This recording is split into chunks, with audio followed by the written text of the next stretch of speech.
एक छोटे से कस्बे के बाहर सुनसान जंगलों के बीचों बीच 100 साल पुरानी एक हवेली खड़ी थी।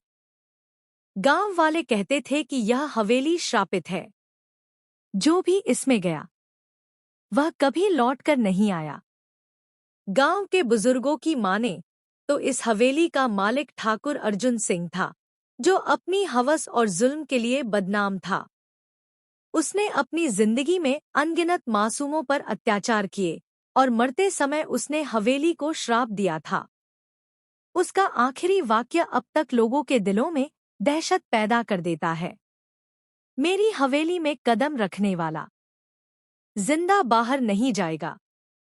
यही वजह थी कि दशकों से कोई उस हवेली के पास जाने की हिम्मत नहीं करता था।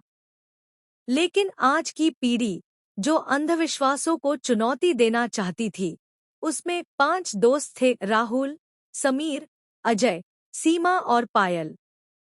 इन्हें रोमांच चाहिए था। इन्हें साबित करना था कि यह सब केवल कहानी है। और इसी जिज्ञासा के चलते पांचों दोस्त रात को हवेली की तरफ निकल पड़े। जैसे ही वे हवेली के गेट तक पहुंचे, अचानक जंग लगे लोहे का बड़ा दरवाजा अपने आप चरमराकर खुल गया। आवाज सुनकर सब चौंके, फिर हंस पड़े, मानो किसी मजाक पर हंसी हो। लेकिन सीमा के चेहरे पर साफ डर दिख रहा था। उसके कदम भारी पड़ रहे थे, दिल की धड़कन तेज हो रही थी। बाकी सब उसे चिढ़ाने लगे, लेकिन वह जानती थी कि इस जगह पर कुछ तो अजीब है। अंदर घुप्पा अंधेरा था। हवा में सीलन और सड़न की गंध घुली हुई थी, जैसे सदियों से खून और मौत की कहानियां दीवारों में समाई हों। राहुल ने अपना कैमरा ऑन किया। स्क्रीन पर अचानक धुंधली रोशनी उभरी और फिर कैमरे में एक औरत का चेहरा झलक गया। लंबा घूंघट, फीकी आंखें, लेकिन जब सबने इधर-उधर देखा, वहां कोई मौजूद नहीं था।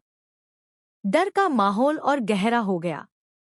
धीरे-धीरे अजीब घटनाएं शुरू हो गईं। पायल को लगा कि किसी ने उसके कंधे पर हाथ रखा है। उसने पलटकर देखा, मगर पीछे कोई नहीं था। अजय को सीढ़ियों पर किसी के दौड़ते कदमों की आवाज आई। वह ऊपर तक गया, लेकिन सीढ़ियां खाली थी।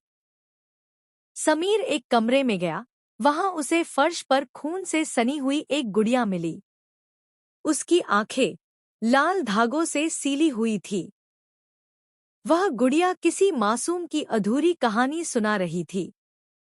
अब सबके चेहरों पर डर साफ दिख रहा था। और तभी आधी रात हुई। घड़ी ने 12 बजाए। अचानक पूरे महल की हवा बदल गई। ठंडक से सांसें जमने लगी। दीवारें चीखने लगी। दरवाजे धड़ाम से बंद हो गए। और उसी अंधेरे में उभरी ठाकुर अर्जुन सिंह की आत्मा। उसकी आंखें आग की तरह लाल, मुंह से टपकता खून और हाथ में पुरानी, जंग लगी लेकिन तेज तलवार। उसकी गूंजती आवाज ने हवेली को हिला दिया।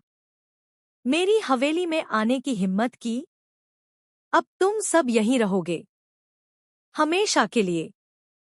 अजय सबसे पहले भागने की कोशिश करता है। आत्मा उसके सामने प्रकट होती है और एक ही वार में तलवार से उसका शरीर 2 टुकड़ों में बांट देती है।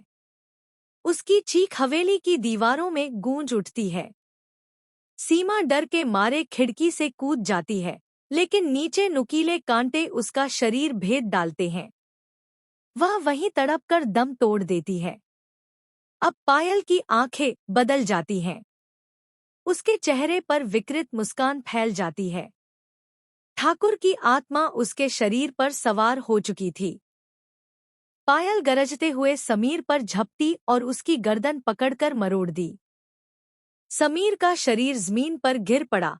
उसकी आंखें खुली की खुली रह गईं। अब सिर्फ राहुल बचा था। उसकी सांसें तेज हो चुकी थी। डर और मौत का साया उसके सामने खड़ा था। उसने अपनी पूरी ताकत लगाई और भागना शुरू किया। दरवाजा, जो कुछ देर पहले